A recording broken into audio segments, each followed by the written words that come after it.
ಚೆಲುವೇರ ಹಿಂಡಿನಲ್ಲಿ ಹೊರಬರುವ ನಗುವಿನಂತೆ ಕಿಲ್ಲ ಕಿಲ್ಲ ಕಿಲ್ಲ ಗುಸ ಗುಸ ಗುಸ ಲಲ್ಲೆಯಲ್ಲಿವೆ ಹೂಗಳು.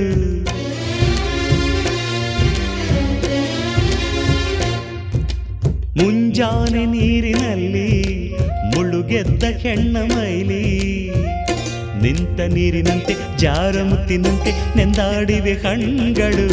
ಹೆಣ್ಣಿರದ ಭೂಮಿ ಹಂಗೇಕೆ, ಹೆಣ್ಣಿರದ ಸ್ವರ್ಗ ನಂಗೇಕೆ, ರಸಿಕನ ಬಾಡಿಗೆ ಚೆಲುವೆಯೇ ಹೋಳಿಗೆ ಎಂದನೊಬ್ಬ ಮಹರಸಿಕ. ಅಂಬರವೇರಿ ಅಂಬರವೇರಿ ಸೂರ್ಯನು ಬಂದ